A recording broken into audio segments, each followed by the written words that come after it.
Bandeirantes acontece. Estamos de volta e agora eu quero trazer um tema que é um tema que está em pauta, né? E o grupo de trabalho da Comissão de Direito de Famílias lançou nesta última sexta-feira a cartilha sobre a atuação da advocacia pela perspectiva de gênero. Para explicar o objetivo e a importância da cartilha, nós estamos recebendo hoje a advogada Beatriz Ferro Maia, que também ocupa o cargo de coordenadora da Subcomissão de Gênero, Vulnerabilidades e Autonomia da Comissão. Seja muito bem-vinda à Rádio Bandeirantes. Muito obrigada. Obrigada a todo mundo que está ouvindo. E para contribuir ainda mais em nosso bate-papo, nós estamos recebendo também o Cristiano Melo, presidente da Comissão de Direitos da Família da OAB Goiás. Presidente, seja muito bem-vindo também à Rádio Bandeirantes. Muito obrigado, agradeço o convite, agradeço a todos que estão nos ouvindo nesse momento. Agora, para começar o nosso bate-papo, na tarde desta segunda-feira, Beatriz, explica pra gente o que é essa cartilha. Então, o CNJ elaborou, né, um protocolo de julgamento com perspectiva de gênero e ele se tornou obrigatório na aplicação por todo o Poder Judiciário em 2023. Então, a gente tem uma resolução do CNJ que a partir de 2023 ele se tornou um instrumento obrigatório. Então, todos os juízes, promotores, operadores do direito, em tese, precisam aplicar a perspectiva de gênero, que é você mudar a lente, a forma como você enxerga o processo e trazer algumas questões estruturais da sociedade, trazer as questões da desigualdade de gênero para os processos trabalhistas, processos da vara de família, então, aplicação geral. E esse guia, esse protocolo de julgamento, ele é um guia para a magistratura. Então, foi elaborado pelo CNJ, é claro que a gente, como advogada, a gente se apropriou dele também, mas ele é direcionado para o magistrado, para como que o juiz vai fazer essa aproximação com as partes, como que o juiz vai identificar se existe algum desequilíbrio entre os gêneros ali das partes que estão litigando no processo. E a ideia da cartilha veio da subcomissão, né, que foi criada pelo Dr. Cristiano, onde a gente passou a estudar o protocolo de julgamento com perspectiva de gênero, que é um documento que se equipara a qualquer lei, e a gente pensou em trazer esse guia para a advocacia, em como fazer com que a advocacia consiga atuar com essa perspectiva, verificar no atendimento com o cliente, nas audiências de mediação, se existe algum desequilíbrio entre as partes, como que a gente consegue, né, trazer um pouco mais de autonomia para aquela parte mais vulnerável dentro de um processo judicial. Doutor Cristiano, como que é o trabalho da OAB em questão dessa cartilha, desse como é que se diz a palavra, né? Dessas novas demandas? A OAB deu autonomia para a Comissão de Direito das Famílias para que nós trabalhássemos esse tema em parceria com a Comissão da Mulher Advogada. Então, essa cartilha específica, ela é direcionada para a advocacia familiarista, para que as advogadas familiaristas e advogados familiaristas estudem essa temática mais a fundo e utilizem isso nos seus processos. E a título de sugestão, nós conversamos com a presidente da Comissão da Mulher Advogada para que ela sugira para que todas as comissões elaborem cartilhas desse tipo, orientando um trabalho específico e temático para suas comissões. Doutora, qual que foi a principal motivação para a criação dessa cartilha? A principal motivação é talvez a falta de contato que a advocacia ainda tem com o protocolo de julgamento com perspectiva de gênero. Para quem está nos escutando e não é da área do direito, né? É um documento que ele pode ser aplicado em todos os processos judiciais, de qualquer vara, de qualquer parte, né, do direito material. E ele é um documento que ele traz uma ferramenta processual muito interessante. Então, a gente, enquanto advogado, a gente não pode deixar, vamos dizer assim, uma arma de lado, né? Então, o protocolo de julgamento com perspectiva de gênero, ele está começando a pegar, né, na fala da advocacia, está começando. E eu acho que uma das coisas também muito importantes é que é a advocacia que faz a jurisprudência, né? A gente que cria as teses, a gente que traz a jurisprudência para discussão no judiciário. Então, se a advocacia não sabe dos avanços que existem na legislação, né, nas aplicações, a gente acaba que não traz para o judiciário esse avanço também. Então, é mais isso, é a intenção de que a advocacia goiana saia um pouco à frente e aplique o protocolo de julgamento com perspectiva de gênero e construa boas jurisprudências e atue, né, assim, dentro de uma sociedade de uma forma mais igualitária. O doutor Cristiano, que é presidente da Comissão de Direitos das Famílias da OAB Goiás, como que essa cartilha vai impactar também, né? Falou do judiciário, questão que é para o judiciário, para os julgamentos, mas como que isso vai impactar a vida do advogado no dia a dia? Nós estamos há mais de 1 ano e meio com o trabalho que a Beatriz vem realizando, tentando levar luz à advocacia. Infelizmente, existe uma resistência por parte, eu acho que nem todas as pessoas querem ter acesso ao conhecimento, infelizmente, mas nós promovemos muitos eventos nesse sentido, de que as pessoas conhecessem o protocolo de gênero e sua aplicação. Então, essa cartilha, ela é a cereja do bolo. Ela é um movimento, não vou dizer que é um movimento final, porque a OAB tem por obrigação continuar fomentando a aplicação do protocolo de gênero, mas ela é a cereja do bolo desse triênio, do trabalho que nós realizamos nesses 3 anos, em especial depois que a doutora Beatriz assumiu, 1 ano e meio aproximadamente. Então, a ideia é levar para a advocacia um instrumento prático, para que ela possa saber como aplicar o protocolo. Então, assim, cada cliente vai ter uma perspectiva diferente para montar o processo, para ser julgado. Cada caso ele tem que ter sua análise própria, tem que ter sua visão própria para saber onde encaixa a aplicação do protocolo, como que vamos aplicar o protocolo. Então, o advogado precisa entender que não existe receita de bolo. Então, o que nós temos é que cada caso ter a visão jurídica e sociológica daquele caso para saber como vamos aplicar as ferramentas que nós temos, e o protocolo de gênero é uma ferramenta nova e que precisa ser estudada. Eu acho que quando a gente fala da parte prática, né, assim, para quem está nos escutando não é do direito, quando a gente fala, por exemplo, de uma ação de alimentos, né, a gente tem aí uma ação de pensão alimentícia, e aí a gente está cobrando desse pai pensão alimentícia. E aí essa mãe, que é a principal cuidadora desse filho, né? Vamos colocar uma situação bem corriqueira das varas de família. Quando a gente aplica a perspectiva de gênero, a gente não só conta ali nessa situação o quanto que essa mãe está gastando com essa criança, mas a gente também olha para a sobrecarga que essa mãe tem na criação dos filhos. Então, são questões que, se a gente muda o olhar, né? Se a gente olha pai e mãe iguais, a gente vai falar, não, o gasto dessa criança com o supermercado é R$1.000, o gasto com um plano de saúde é tal.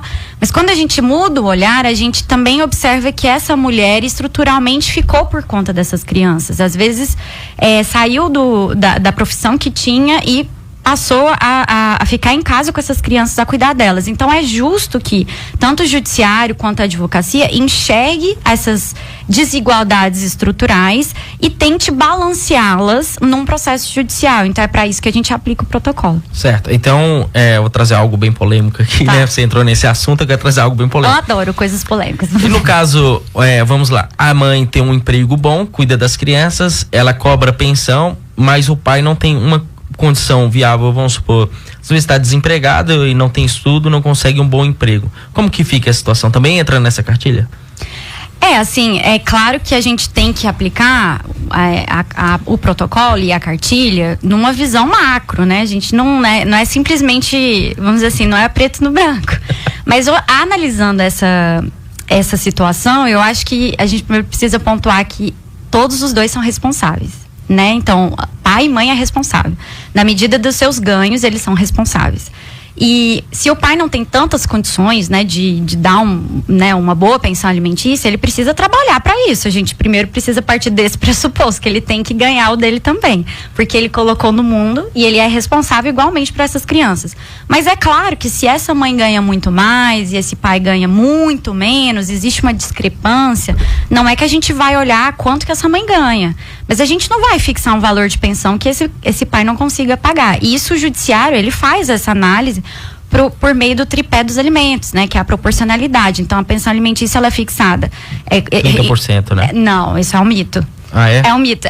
Ela é fixada diante das necessidades da criança e as possibilidades de quem paga, analisando uma proporcionalidade ali, porque a criança pode precisar de 6 mil por mês, mas o pai pode só ter condições de pagar 500, entendeu? Então isso é analisado. E essa história dos 30% de pensão alimentícia é um grande de um mito, que a gente vai colocar por terra aqui. Uma questão que tem que ser analisada, até a doutora acabou de falar do trinômio. Necessidade, possibilidade, né? O que a gente tem que pensar hoje é que tem um quadrinômio. Isso. É o que nós temos trabalhado muito no nosso escritório, é um quadrinômio.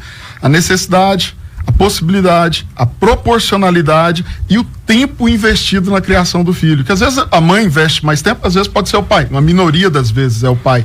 Então esse tempo investido, ele tem que ser contabilizado. Porque se eu passo 90% do tempo cuidando do meu filho, 90% do tempo da criança, ele está sob os meus cuidados, por óbvio, se fosse fazer um cálculo matemático exato, eu só teria que pagar ali 10%. Porque você já está pagando o resto. Porque 90% eu pago em tempo de dedicação, né? E se você pensar que nossa hora de trabalho, ela deveria ser recompensada, aquele tempo eu não estou trabalhando para alguém, eu estou trabalhando para a minha família, para os meus filhos. Então eu deixo de ganhar dinheiro que eu poderia estar investindo na minha casa, nos meus filhos. Então tudo isso tem que ser contabilizado. E isso não é uma medida injusta. Isso aí chama-se equidade. É tentar equilibrar as coisas. As balanças, né? Os pratinhos. Sim. Então quem investe muito tempo com os filhos, teoricamente tem que pagar menos.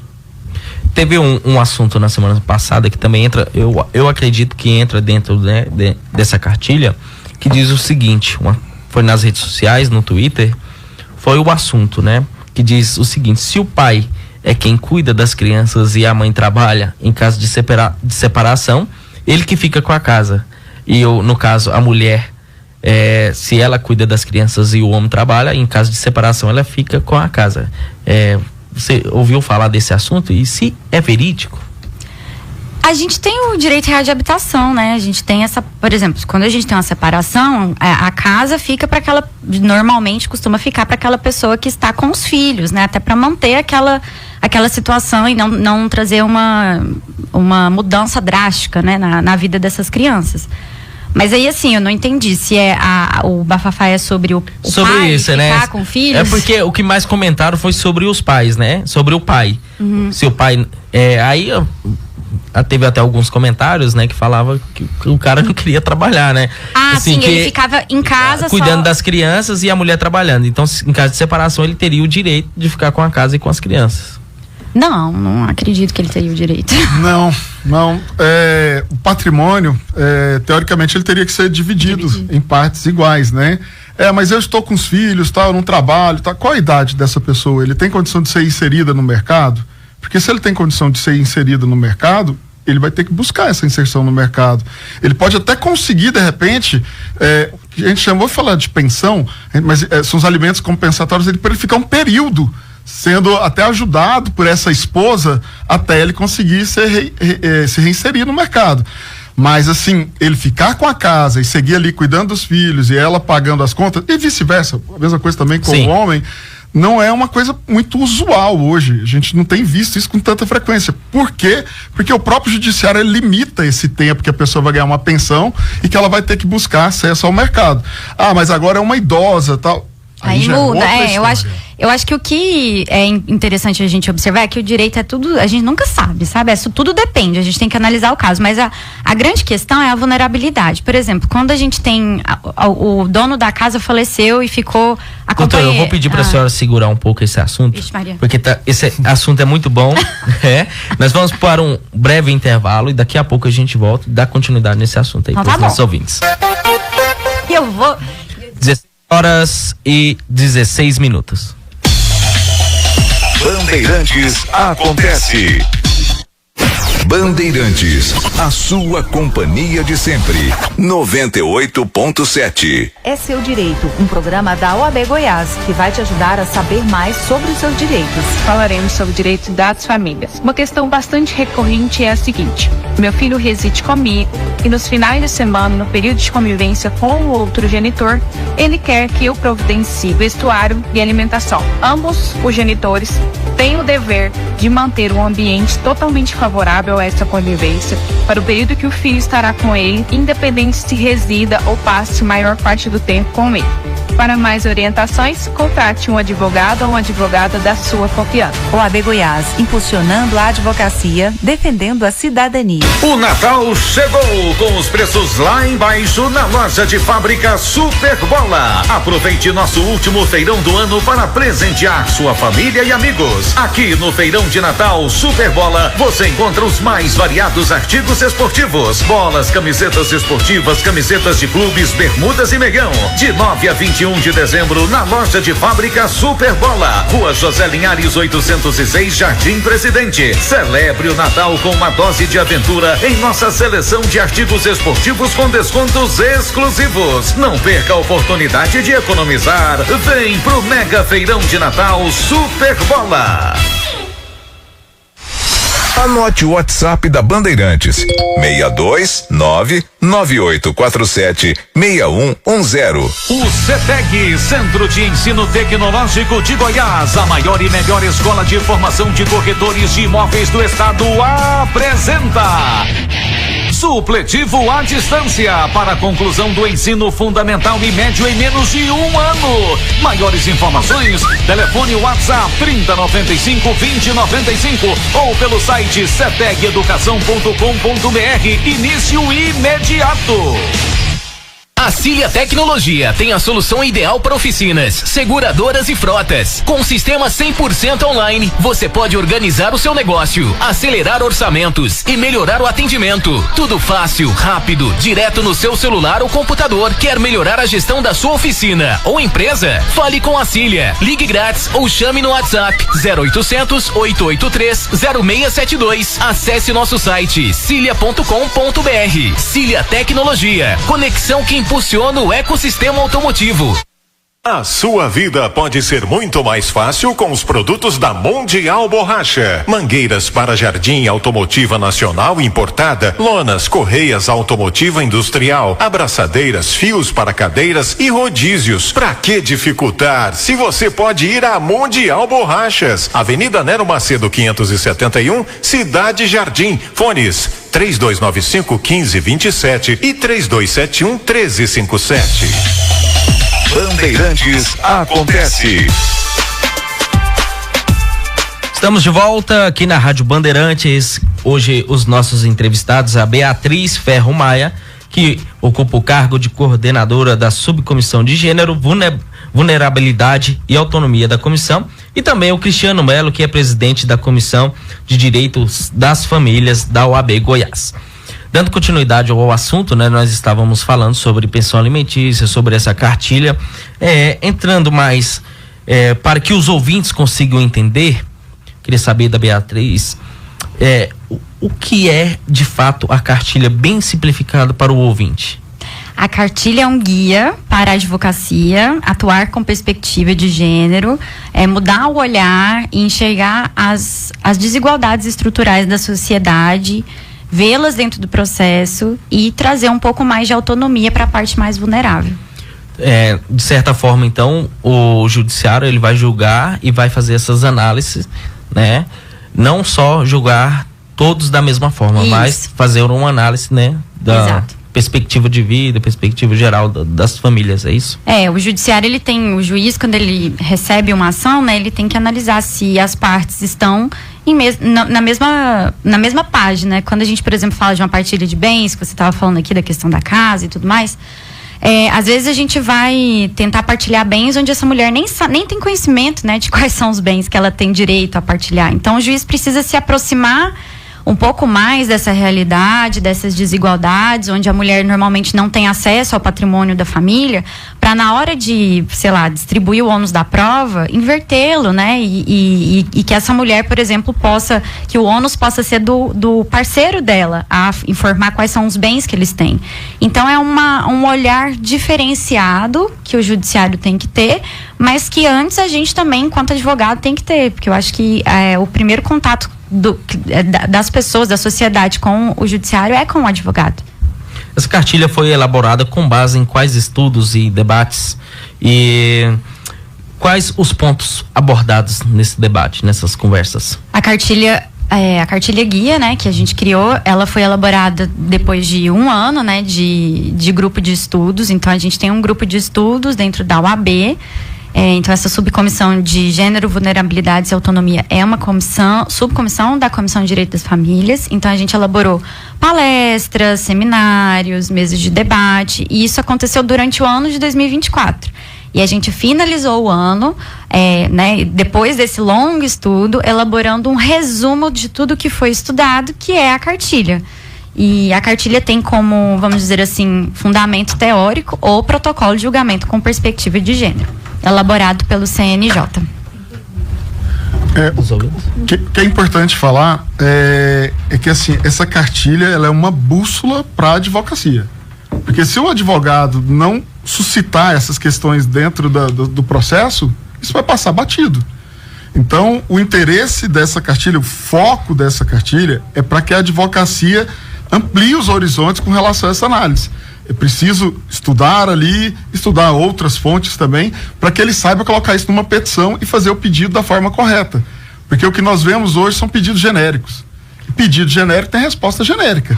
Então você não vai alcançar êxito com pedido genérico. Então a cartilha é uma oportunidade de fazer algo mais direcionado. Nós temos participações dos nossos ouvintes.